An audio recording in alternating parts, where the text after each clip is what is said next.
paid media has only gotten more expensive. Earned media has only gotten harder because there's so much competition because of the cookieless world, et cetera, et cetera.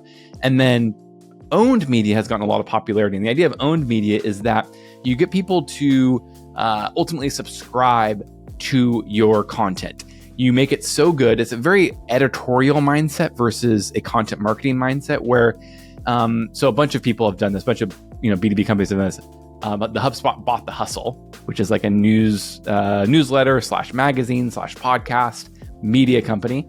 Salesforce started Salesforce Plus, which is literally like a Netflix, video platform to consume content. And so many people are getting into this because ultimately getting those subscribers, right?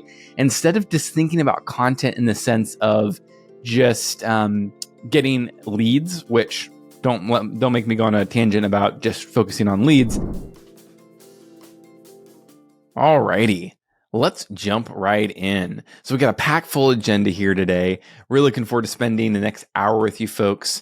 I don't take your time lightly, so I've really put a lot of effort and time into these 35 slides or so of content around video podcasting, what I've learned over the past couple of years from podcasting, really B2B marketing, B2B content in general, and leveraging podcasting to grow your business. And there's a lot of unconventional kind of mindsets I have in here in regards to podcasting and how you think about it.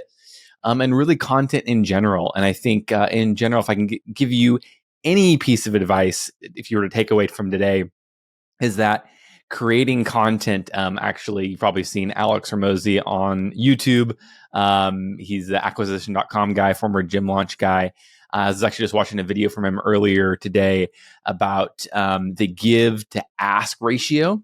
And I think podcasting content in general is not just about selling your product or position your product. It's about putting deposits into folks and being able to ultimately help people solve a problem without any expectations, right? And through that, you build rapport. That's what I'm doing with this webinar, right? I'm a consultant. I'm a B2B marketing consultant. I'm giving away knowledge and my expertise to build that relationship with you that if down the road you need help with your B2B marketing, you can leverage me, right? Or leverage my network. So think about it putting deposits. And I think content marketing in general is really powerful when you come to that mindset. It's not just about positioning your company or your product or selling something. It's about giving and putting deposits into people's lives and helping people solve an actual problem. I think that's actually where we get content marketing wrong in so many ways, is that we think about it as, ultimately just almost like a bait and switch. Like, how do I get people to download my ebook, or how do I get that lead magnet, right? All these terms we've used just show so much about kind of our motivations versus thinking about it from like a selfless standpoint. I even have this concept called the selfless advantage, which is an entire go-to-market strategy, but it plays into content really well. So kind of wanted to frame kind of where I'm coming from as it relates to content. And video podcasting is really just a vehicle to accelerate that. And you can do so many cool things with a video podcast, which I'm going to be going into today. So a little bit about our agenda today. First, we're going to be talking about, why is content hard? We're going to talk about why video podcasts versus other podcasts. What's a media company? We're going to be talking a little bit about that. We'll be talking about the benefits of video podcasting, finding topics and themes, and then picking the right formats, right? Are you going to do an interview style? Are you going to do panel, et cetera, et cetera? How to get guests on your show, what tools and tech you should use, hacks that I found super helpful in doing a podcast. What sort of time commitment you or your team needs to do this, next steps to get started, and then we'll do a recap. If you have questions, please put them in the Q&A or the chat. I'll get to them at the end. And we would really love any questions you have. I think that's really brings out interesting conversations. So even if it seems obvious, please ask it because it may benefit somebody else too. And you never know. Maybe I will have a fresh spin on a question that maybe seem obvious. Sweet. Let's jump right in. I'm Taylor Wells.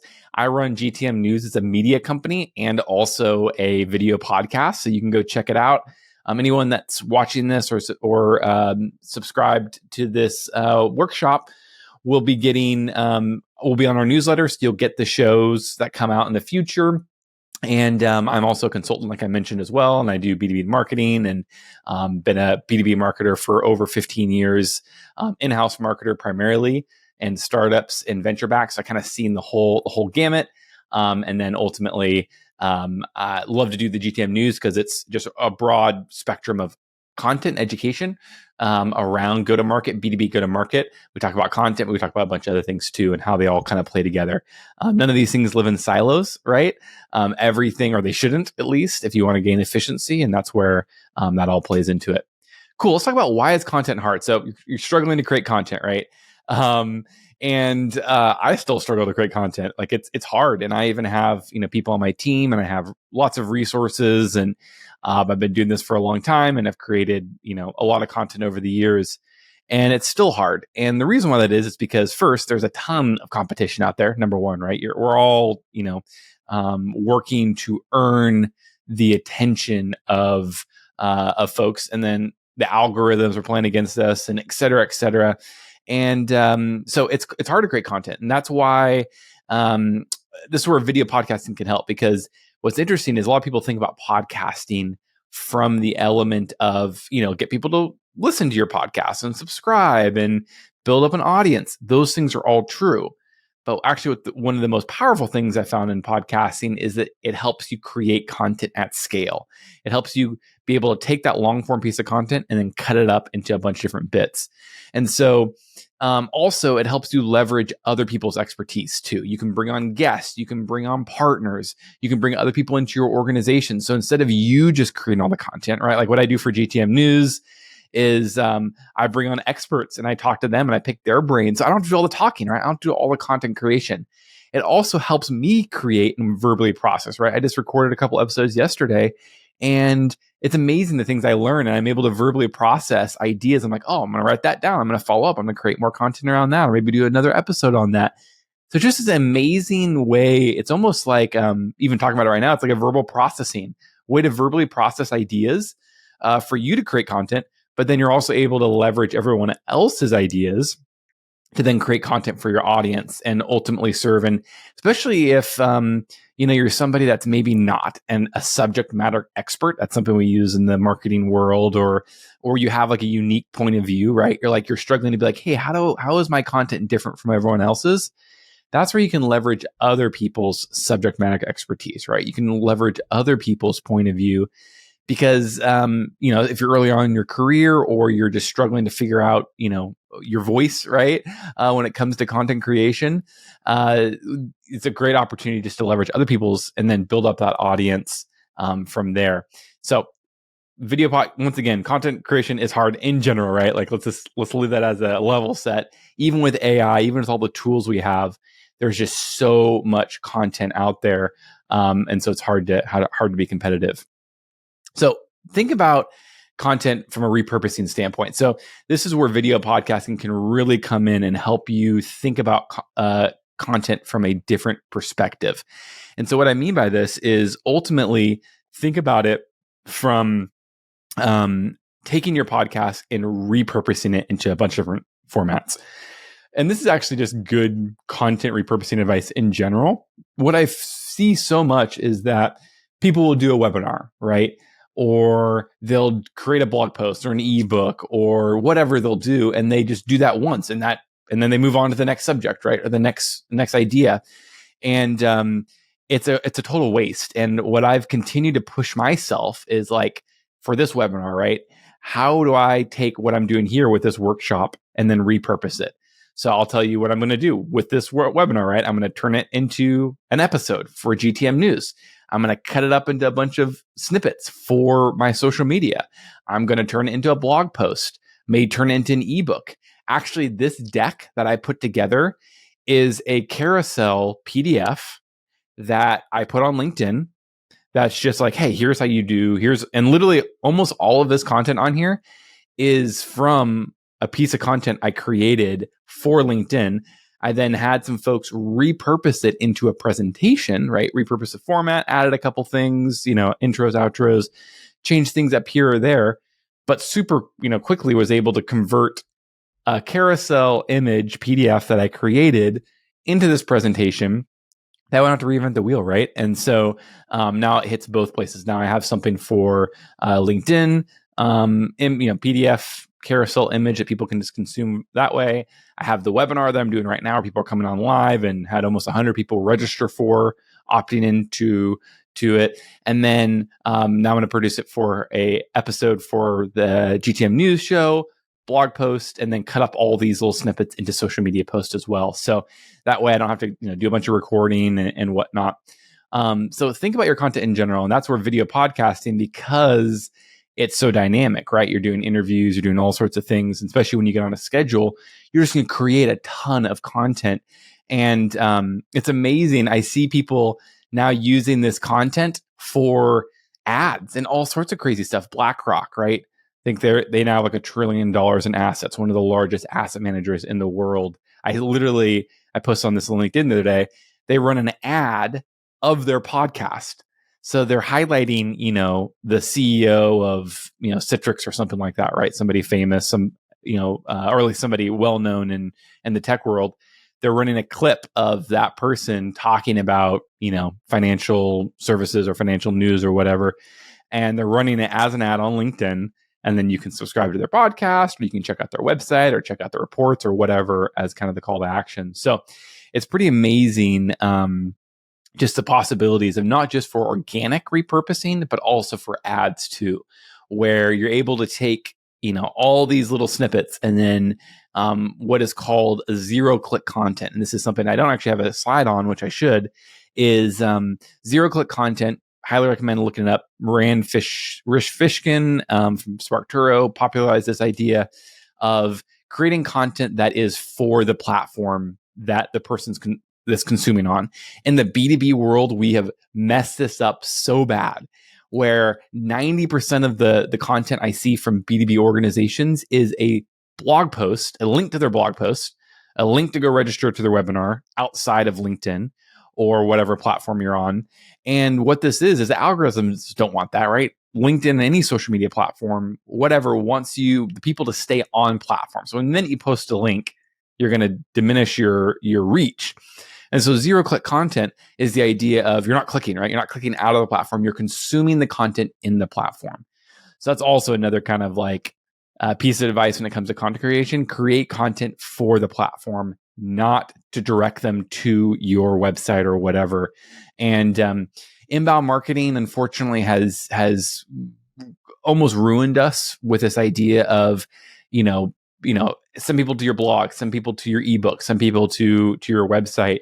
And there's a place of that, right? Lead gen too, in particular. Lead gen has definitely ruined this concept. But the problem is I've seen it time and time again where it's crickets, right? You could have 30,000 followers and you start posting links or you start posting whatever, and your reach is just, super low because of it, versus creating a piece of content for that platform that ultimately, you're able to get way more reach, way more organic reach, and make it, way more effective and actually serve people, get people the content, actually impact them, right? Which then builds that relationship and then actually gets you that end goal of building that rapport, building that trust, versus having this horrible experience that to leave the platform. Majority of people aren't going to do it. And then when they just see you in the feed, they're like, well, I don't, I have a negative, almost have a negative impression of this company now because they're not serving them. The company's not serving you. They're not actually providing value. They're just kind of wasting the time on your feed. Cool. So let's talk about why video podcasting, maybe versus a traditional, audio only podcast, and what's a media company. So this is really interesting. I've really gotten deep into this, and I actually have an episode on the GTM.news show of Anthony Kanata, who's the founder and CEO of Audience Plus. Highly recommend people checking that episode out. It's a little while back, earlier this year, but he kind of has popularized this idea of owned media. So owned media, there's 3 types of media. There's paid media, there's earned media, and there's owned media. Paid media, pretty straightforward. You advertise, right? Anytime you do a sponsorship, you run ads. It could be paid social, paid search. Any type of paid advertising will be paid at, will be in that paid media bucket, right? Billboards, TV advertisements, whatever. Anything that's paid goes under that. Earned media is anything that you have to, in the name earned. So PR, could be organic social, it could be SEO, right? Like blogging strategy or SEO. This is where you have to earn, the impressions, and then the last one is owned media. Paid media has only gotten more expensive. Earned media has only gotten harder because there's so much competition because of the cookieless world, et cetera, et cetera. And then owned media has gotten a lot of popularity. And the idea of owned media is that you get people to ultimately subscribe to your content. You make it so good. It's a very editorial mindset versus a content marketing mindset where, so a bunch of people have done this, a bunch of, B2B companies have done this. But the HubSpot bought The Hustle, which is like a newsletter / magazine / podcast media company. Salesforce started Salesforce Plus, which is literally like a Netflix, video platform to consume content. And so many people are getting into this because ultimately getting those subscribers, right? Instead of just thinking about content in the sense of just getting leads, which don't make me go on a tangent about just focusing on leads. Leads are important, but actually what's more important is to get people to want to engage in your content long-term and building that rapport, building that relationship. You can go buy people's data on ZoomInfo or Apollo, super easily and get in front of them. It's about building that rapport. So creating content so good that people want to subscribe to it, right? That people want to enter their email address and get that notification every week, whatnot. And so owned media is really powerful. What's cool about video podcasting and what I've done with GTM.news is if you go to GTM.news, which is the website, you'll go there and you'll notice I don't have any really links to Apple Podcast or Spotify Podcast or any of those. What I have is you can watch, all the recent episodes, and then you can subscribe to get updates. And if people want to go find me on those, podcasting platforms, because people do, more than merry. Go listen to it there. You're more than welcome to. But what I'm doing is I'm encouraging people to subscribe. That way we get their email address and then they're expecting it in their inbox. And honestly, like, I don't know about you all, but I don't really go to Apple Podcasts anymore or Spotify because it's so inundated. The user experience sucks. First, if any of them are listening right now, your user experience sucks. There's so many podcasts I've subscribed to over the years and they download. And then usually the only time I go in there now is that to delete because I have downloads like 13 gigabytes to my phone. I run out of storage. And I think that's why YouTube has become really popular for podcasts. YouTube, if you didn't know, YouTube is now the number one place people consumed podcasts. And that's where I consume them now because the user experience is so good, right? They first there's images, there's video, so I can watch it if I want to, or I can listen to it. Multiple options there. There's a thumbnail, so I'm attracted to the title, to the pictures. It serves up interesting new podcasts or new things based upon my previous listening experiences, right? So there's this move. I think there's a lot of negatives of pushing people to, and then also you don't get the opt-in, right? And so a proper media company is, there would be some sort of gated content where you could, watch a couple episodes and then, then ultimately subscribe to the rest. And that's what Anthony Kanata is doing. They're building, it's mostly for enterprise companies, but they're building a platform where you can create your own media company like Amazon or like Salesforce has done, et cetera, and host your content on there and then ultimately get people to subscribe to it. And so what I've done and what I'm trying to do with GTM.news is ultimately create that environment, right, where the core product is content, right? The core product is ultimately you consume it on the website and you can subscribe to get more information. So you get that subscription base, right? Everyone wants a subscription base. What's interesting though is so much of B2B content has been focused on lead gen, when in all reality, you actually want subscribers. And so think about that for a second. Lead gen is like, hey, go download my ebook and you enter in your email address or white paper or whatever. And what sucks is there's no expectation that there's going to be more content, right? No one's subscribing to more content. So that's why most prospects are like, why are you emailing me? Why are you calling me? I just wanted the ebook, but you gated it. So the experience sucks, right? And then there's no expectation. So I really think of I even have this concept of subscription-based MQLs, right? Marketing qualified leads, where they're subscribers. They're wanting more content from you. You can do this through a newsletter. You can do this through a video podcast. You can do this through some sort of media company. And I'm doing all those things through this video podcast, where there's a newsletter, right? Every week they get updates, which you all now get. And then you'll also, you have that they're expecting more content for you. They're excited to get more content from you versus the alternative, which is, they're not expecting any content from you. And now you're just pinging them with marketing emails or sales emails or whatever. And it's not a great experience. So creating content for subscription base, I think is really powerful. And that's really what the essence of an owned media is, right? Where you own the asset. You're not having to buy it. You're not buying it, temporarily from renting it, really. You're renting the audience from social media platforms, right? When you're running ads, or you're not trying to earn it.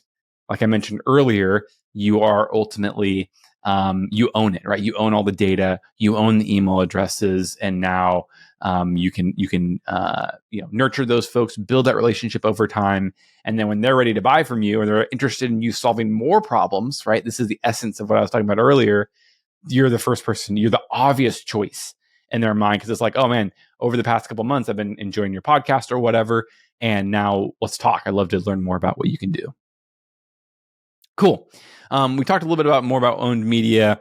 So the benefits of owning your audience versus paying for it or trying to earn it. And then what's really cool about this too is if you tap into owned media really well, and you do like a video podcast, even webinars, right? Webinar is an owned media asset, right? You all subscribe to it. I own the asset. It's on my website or whatever. Then you can actually repurpose it. And that's what's so cool about it is, if you do owned media right, if you do video podcasting or webinars or newsletter, do that right, it makes all the other ones easier, because then you can repurpose that content. Because guess what? Earned media and paid media, you still need content. So if you do really good owned media, once you run ads, or you're trying to get SEO, or you're trying to get organic search or organic social, right? Or on social media platforms, you'll have the content, and then you'll also have a place to send them, right? If you're doing paid ads or whatever, you have a place to send them to ultimately get opted in and build that relationship ongoing. Get them off the earned and paid platforms, right? Get them subscribed to your content on your website versus just getting them on those other platforms and being at the mercy of the algorithms or super expensive paid advertising, like I'm sure you've all experienced. So video podcast in particular is one of the best and easiest ways to build that audience and reach your customers. Webinars, virtual events, and newsletters are also my favorites as well. That's why I do all three of those things. Cool. Why video casting or video podcasting versus traditional audio? Kind of hinted at some of this before. Video has more uses, and in my opinion, connects better with your audience. So more uses. So you can create clips, right?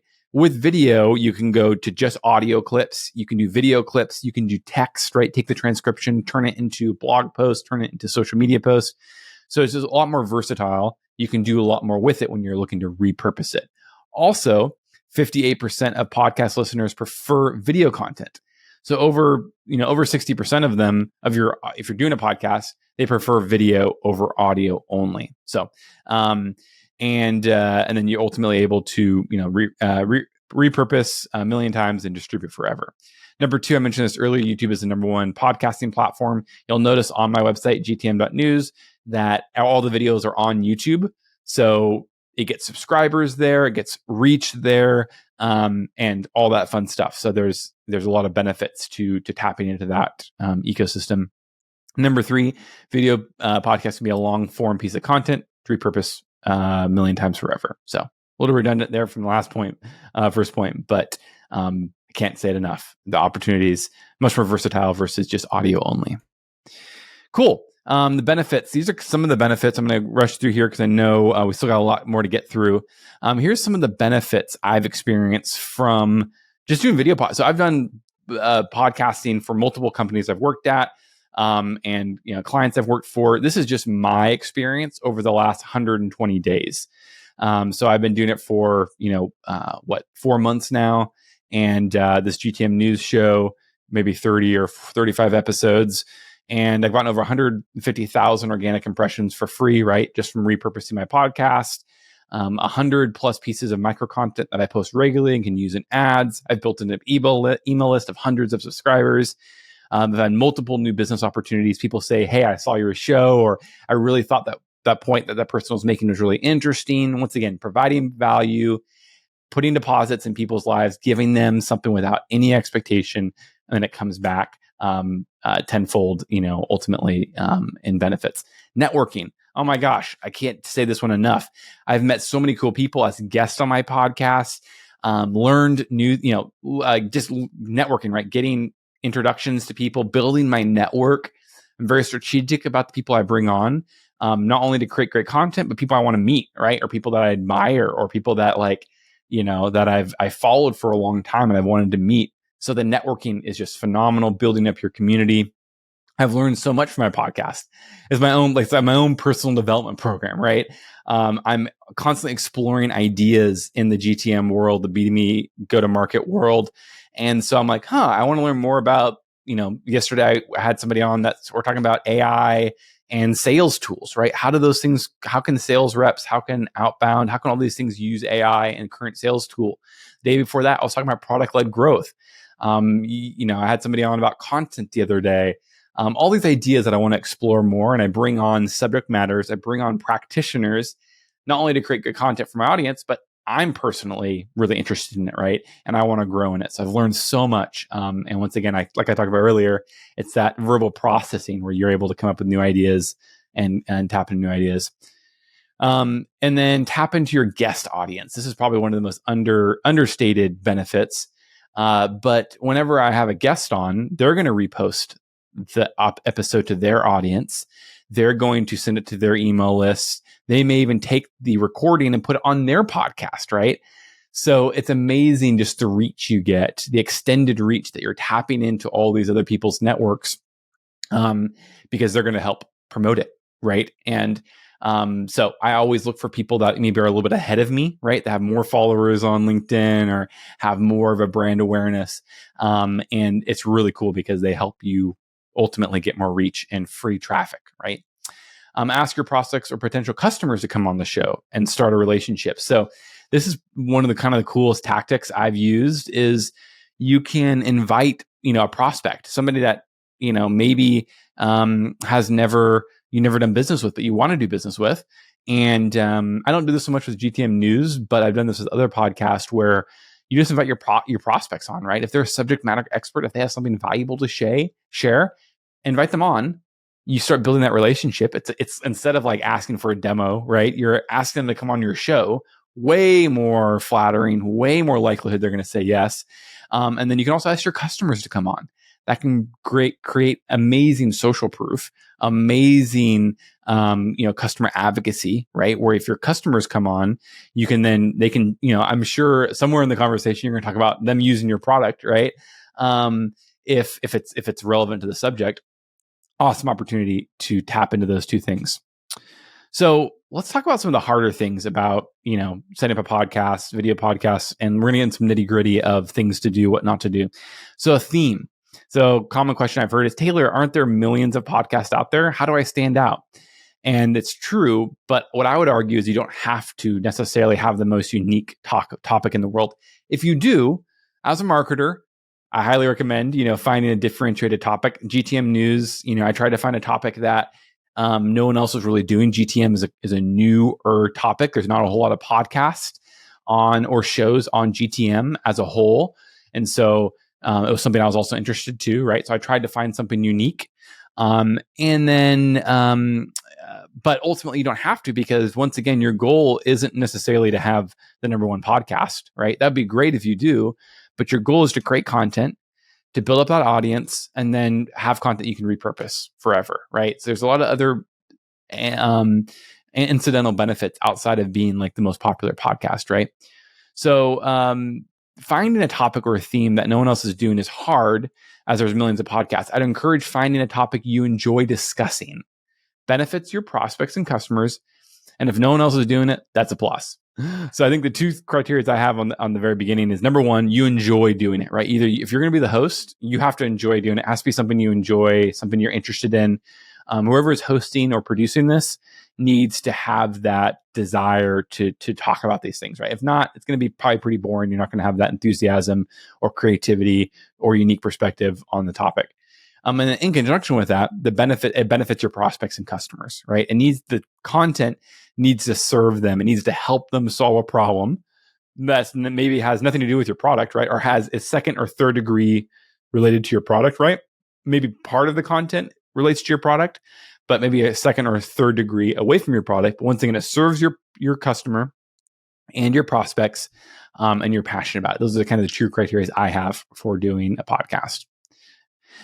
Picking a formats. So there's a couple different formats you can do. You can do interview style. You can do a solo monologue podcast format. You can do conversational, co-hosted, right? Have somebody come on. You do, and you do every week you have a new topic. A panel podcast, non-fictional storytelling, podcast theater, repurpose content from other formats, right? You could repurpose content from speeches, from webinars, etc.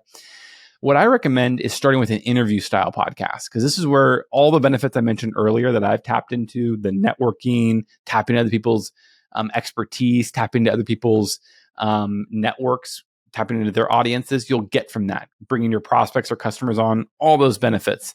And so what I'd recommend is focusing on that. You can still add in other formats. For example, I'll put my webinar recordings up there on the show. So people that want to watch it evergreen can watch it there and consume it there. So there's other ways, you can add in different formats. Maybe we'll do a panel style, right? Where you bring in 3 or 4 people. I've done a panel once on GTM where I had multiple people on and we did a panel style interview. So you can try different things. I think the easiest though is the interview, because it's the least amount of talking you have to do. So unless you just have like a million things you want to talk about and you're the subject matter expert and you enjoy talking about it and it benefits your customers, sure, go with a monologue solo style, right? But if you don't have that, which I think most people don't, what I've experienced, do an interview style, because in that way you can leverage other people's voice, other people's expertise, and then you have all those other benefits of ultimately tapping into their networking, except like that. So how to get your guests on the show. So this is what's interesting is, how do you invite them, right? So how do you find your guest? I find thought leaders and influencers in my space. I go for folks that have slightly bigger audiences than me. I mentioned that earlier. Potential prospects and customers, right? These are the types of people I look for. You can even reach out cold to potential prospects. That's something I've done, where you just cold email people, invite them onto your show. And then some things to keep in mind is keep your invite super short and cover these topics. I saw an article you did, or I saw you talk on this podcast, or I think your expertise in this particular area would be really interesting. You got to be specific. You got to show like relevance to your outreach when you're asking them to come on, of like, what do you want them to talk about?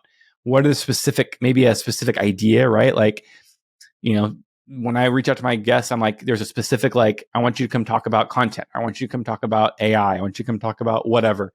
And then be really specific about it.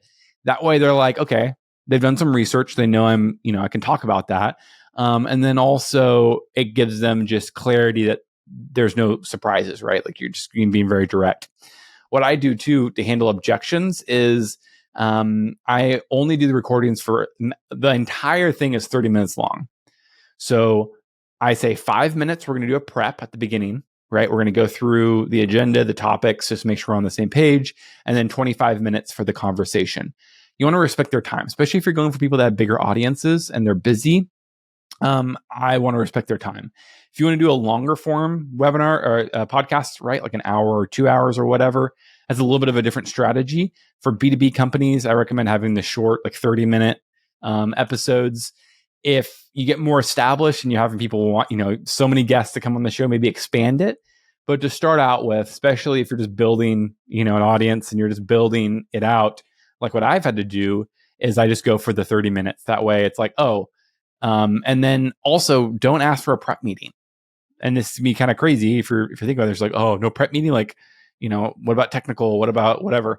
So create a document that outlines everything. How you do your technology, right? Are you the video on, video off, recommendations for audio, the topics, the 5 to 6 to 7 topics you're going to talk about, right?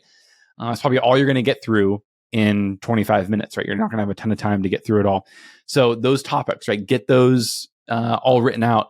The audience you're talking to, right? Who are you? Who are the people consuming this content? Who is this content for?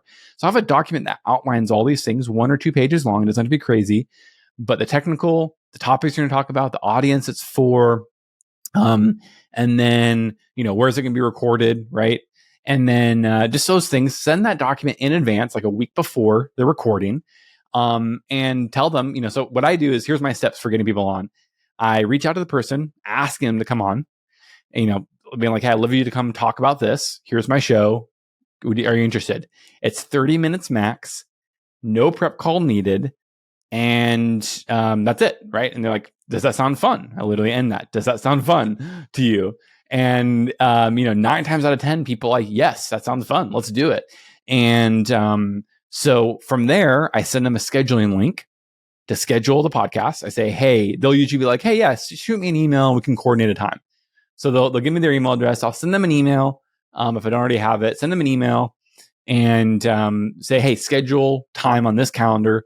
Once you've scheduled it, I'll send you the agenda and the topics to review in advance of our recording.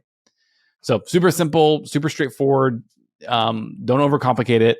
And then ultimately honor their time, right? Like, be super creative with being super efficient with honoring their time. Make it a great experience. And for the love of God, don't do a prep call, because unless you're doing like a multi-panel, longer format, right? If you're doing like a webinar with multi-panel and you have multiple people sharing, like, sure, do a prep call, whatever. But for like a 30-minute conversation, especially if they're a subject matter expert, especially if they know what they're talking about, they don't need a prep call. Because these people I bring on my show, they've done so many podcasts, they've done webinars, they've done public speaking, that you give them 5 topics and they just like, whew, they're off to the races, right? They'll just keep talking way more than in the 25 minutes you have.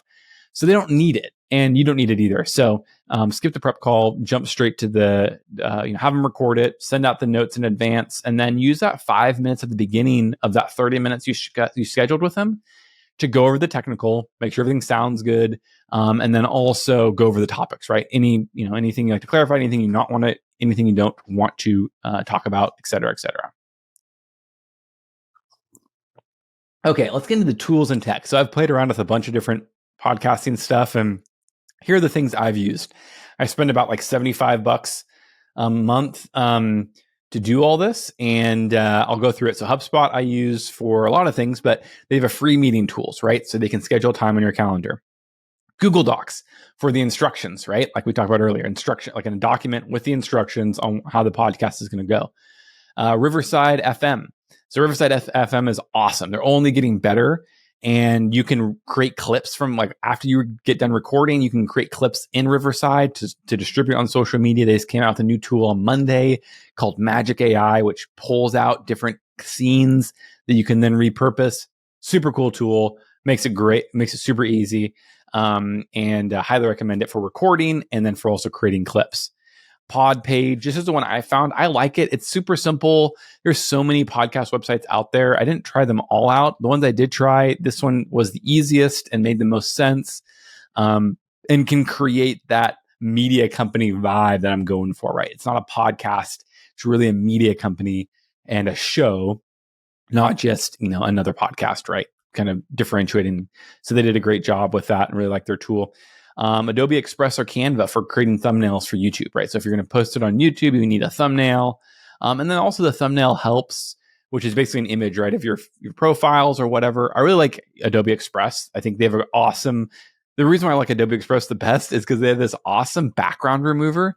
So when you're getting headshots from your guest, and Podpage does a great job. They have like an intake form on Podpage where you can get all those links, the headshots and stuff like that you need. When you're creating the thumbnail, you want to put their headshots in there, right, to make it look great. And Adobe Express has some great AI tools that help you just pull out the background, so it just makes it super slick. And you'll notice that how I do that on my thumbnails. ConvertKit is where I send emails. So this is like my newsletter email sender. HubSpot does this as well, but I think ConvertKit's a little more is more affordable. Number one, And then it's just easy to use, super easy to use. So that's what I use for my weekly email blast that tells people about the show, and super easy to use. Really like it. Buffer, YouTube, and LinkedIn. These are all where I schedule the post. So all these are free. Buffer, you can use up to 3 accounts for free. YouTube and LinkedIn, you can schedule all your posts for free. Super easy. I use ChatGPT, the free version, to take the show notes and convert it into a blog post. Or it helps me, create titles, helps me create social media posts from all these episodes. Anchor.fm. This is a Spotify tool, but this is where you actually publish your episode. So you publish the episode there.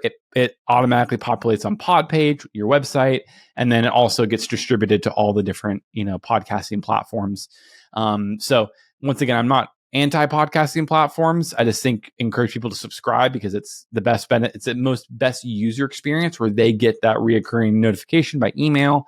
And then you're able to build up that email list but still publish it to all the platforms because you'll get viewers from there organically, and then people will go look for you there. It's amazing. I've seen it just over the past couple of months, even though I don't promote it at all. I have, a couple dozen people every week that just listens to it on those platforms because they enjoy that better. Then Upwork is what I use for any sort of video editing. I've moved away from doing like fancy videos just because what I've realized is people actually kind of like they perform just as good as the ones that are, kind of stripped back. Especially for LinkedIn. Like if you're doing like TikTok or YouTube shorts, creating content for there, a little, some emojis popping up and cutbacks and, a little more fancy editing seems to do better. But you don't have to do that, right? Especially starting out, like, you can use honestly the Riverside editing tool. And now you can add captions, which is super cool. So I'm going to be moving away from doing fancy videos, going back to more just streamlined, straightforward captions, logo in the bottom corner, and then super straightforward. Use those videos on all the platforms. Maybe down the road, if you're going to create an ad with the video, right, the clips, maybe do a little more fancy video editing. But even then, I think people really like the authenticity of just kind of stripped down videos and making it super straightforward. I think is great, especially in the B2B world. Having less, fancy videos seems to do better. Cool. A couple things about technology and relates to recording. Do you need a fancy cameras and microphones? You don't. So right now I'm using, this is a Shure, $800 microphone. So it's pretty expensive.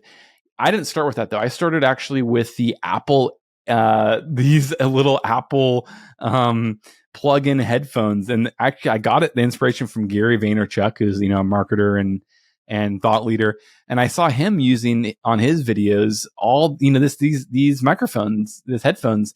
And I'm like, oh, that's so interesting. I wonder how you use it. You can definitely afford the good stuff. And the reason why is first, they're super versatile. They're really easy to, you don't need a crazy setup and a tripod or whatever. So it's much more natural. And these microphones are actually awesome. Does a really good job, especially if you have a bunch of background noise, you're kind of screwed. But if you don't have a bunch of background noise, and actually even Riverside, you can cut out background noise, but they actually worked really well. Way better than AirPods. I'm using AirPods for my headphones right now. Do not recommend AirPods. The microphone sucks on them compared to these guys. So start out with, something like this. If you're not an iPhone user, I'm sorry, join the good side, the right side of the pond. Not just joking. But use plug-in headphones, right? Something standard. Don't use Bluetooth headphones as your microphone. You can use them as your listening device, but not as your microphone. And then eventually I'd recommend upgrading to something really nice, like a Shure microphone, or a Rode has some great ones down the road. Cameras. The crazy thing about cameras is that I'm using, which looks pretty good by all standards. I'm using my iPhone, and if you use a Mac, you can integrate it with Mac, and it's not quite as good a quality as what I use, a tool called Camo. It's $5 a month, and you can plug your phone into your laptop or whatever and record from your phone. And your phone has these amazing cameras, right? So you don't need a $2,000 camera to get started. Maybe eventually I will, get an SLR or a mirrorless camera just to even up my game even more, because I create content other ways. But for a video podcast, just use your iPhone or your smartphone, connect it to your computer, and use a tool like Camo. or even the integrated tool in Mac that you can use. Integrated tool in Mac, if you do use Mac, isn't as good as Camo. Camo really does a great job. Even you'll notice it moves with my face. Camo is an awesome tool. Good lighting. Another thing too, if you're doing video in general, have great lighting. I have a $65 lamp I got from Amazon. That's behind me that really lights up my face. I'm in front of a window, so I have a lot of natural light coming in. Beautiful day in Oregon here, so it really helps with natural light. Cool. Hacks that I found helpful. Here's some other hacks as well that I found helpful. Just in recap, once again, I don't promote or share the links for where the show is streaming, Spotify, etc. I get people to come to the website, subscribe there. Don't ask people for a prep meeting. To get the highest response, ask for 30 minutes. If you don't have an audience, tell them how you're going to promote it. So if, like, for me, I have 17,000 followers on LinkedIn or whatever. So people see that, they're like, oh, he has some sort of audience. So it provides some credibility. If you have zero audience, tell them how you're going to promote it, right? I'm going to repurpose the content. I'm going to make sure this content lives on forever. I'm going to put on all these different platforms. I'm going to do an email newsletter, right? Give them some specifics on how you're going to promote it, especially if you don't have an audience and they ask. Because people, if you don't have an audience, they're going to ask, like, hey, how are you going to promote this? If you hear that question, they have some doubts about ultimately, is it worth their time coming on? So give them all that. Then do cold outreach, inviting guests on your show, your prospects, thought leaders, etc. It's amazing how flattering it is and honoring it is to be invited on a show. People will do it. So what sort of time commitment? So right now I spend about 3 to 4 hours a week prepping, recording, and publishing and follow-ups. I have it pretty dialed in. I probably was double that to start, right? 1 full day a week. But that's everything, right? Recording, everything, releasing, all that fun stuff, getting guests on 1 full day a week. And now that I've been doing it, for a while, I'm down to 3 to 4 hours. I don't have any virtual assistant yet. I actually just hired somebody this week. So this is changing, but eventually I'll have somebody do almost all of this for me and I'll just do the recording. So 3 to 4 hours is really dialed in without an assistant. Double that when you first start out. Okay, recording day. First, take a deep breath and ultimately take a deep breath, right? Recording can be a little nerve-wracking. I think doing live events like webinars are way more nerve-wracking, but recording on podcasts can still be a little nerve-wracking because, but the cool thing about recording, if it's not a live event, you can always edit it later, right? So if you mess up, it's not going to be that big of a deal. The crazy thing is once you start doing it though, you don't really do any edits. Like I don't edit my podcast really at all. No ums, no breaks. Like if you get good guests on and you keep the pace going, you don't really need that. Every once in a while you have hiccups. Like yesterday I had a recording that there was a technical issue and there was definitely some edits because of it. We had to stop and start the recording again. But in general, just hit the record and jump right in. Before you hit record, ask your guests if they have any questions and if the topics you outlined in the Google Doc make sense.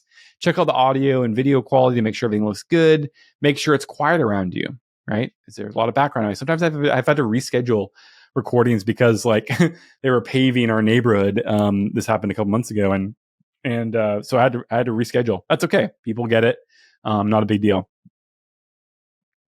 Hit record and enjoy the conversation. What I love about podcasting is it's you're so unpredictable in some ways, right? Like it's just such a natural. Let the conversation flow where it goes, right? Have those topics at hand, but if something piques your curiosity, dive a little bit deeper. If they bring up something, dive a little bit deeper. That's the magic of podcasts, is it's a conversation, right? It's not this pre-scripted presentation. It's a conversation and let it be free-flowing. Your guest will love it. You'll enjoy it. Your audience will love it. So just have fun with it. Don't be afraid to go off script and a bit if the topic comes up that is interesting.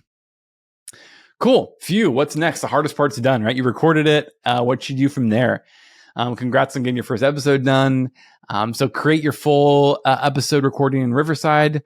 Use that for the podcast platforms, use that for YouTube, etc. Create the clips, podcast episodes. Our videographer cut some short clips up. Write a blog post using ChatGPT.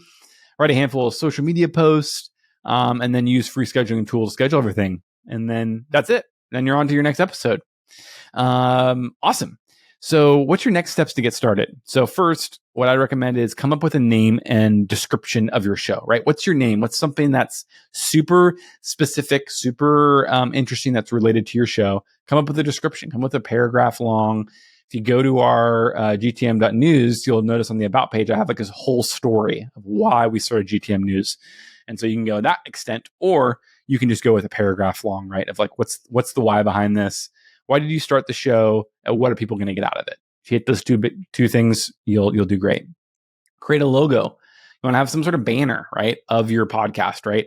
So if you have a logo like GTM News, which is like our media company and our show, there's that. But you also want a banner that shows, that can be on all the different platforms and whatnot. And that's really easy. They actually have some templates in there you can use to edit and add it in there. Set up your podcast and show website on Podpage. Set up your podcast platform through Anchor.fm, right? You have to set up all your different channels there, and they'll guide you through all that. Super easy. Set up your YouTube channel. Set up your ConvertKit to send emails and add a signups form on your website. That's the other thing too. I used ConvertKit was it integrated with Podpage really well, so I could just have people subscribe on the Podpage website. What I do is before I even do my first recorded episode, I create a list of 75 guests I want to have on the show and start reaching out to those people, right? 25 guests I want to have on the show and start reaching out to those people. Create a spreadsheet with all your guest invites and who's coming on next, and then schedule your first podcast recording.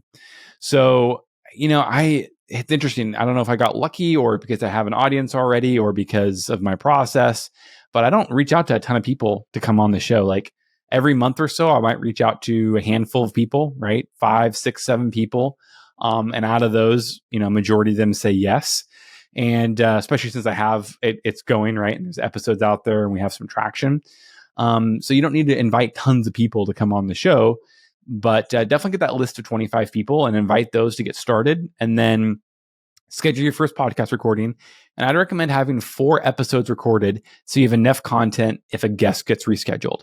So if a guest gets rescheduled, ultimately, you have you want to make sure you have content, you don't miss a week, right? So I always have about 3 or 4 weeks of content ready to go. That way, if things get moved around, and I always try to have 3 or 4 weeks, recorded, so I have like the next month of content ready. I like to keep it fresh. I don't like going any longer than that because things start getting not as relevant. If you're like 2 months out or 3 months out from when you record it to when you release it. So what I recommend is have 3 or 4 episodes recorded, and then always have 3 or 4 episodes scheduled. So I don't have that here, which is a point I'll add later, is have 3 or 4 episodes recorded, but always have a calendar. So like August, I have August all scheduled out. I have August all scheduled to release, but then I also have all my podcasts scheduled for August that are going to go out in September, right? So I really have like 8 weeks of content in the bag, and then always have that. That way I'm not worrying about like if somebody reschedules, not a big deal. I have stuff to fall back on. And you kind of have that buffer. So those are the things I do to make sure I don't run out of content and we have that continual, weekly episode. One thing I didn't note is weekly, monthly, or bi-weekly shows, right? You can always do a bi-weekly show twice a week or once a month. If you're trying to build a subscription base, it's gonna be much harder, especially once a month. That's gonna be really hard. If you're not necessarily trying to create, maybe you already have a newsletter or you already have an audience and you're just trying to supplement it with something, sure, do a monthly podcast. If you're trying to build an audience, trying to build a newsletter, trying to build subscribers, at least every 2 weeks.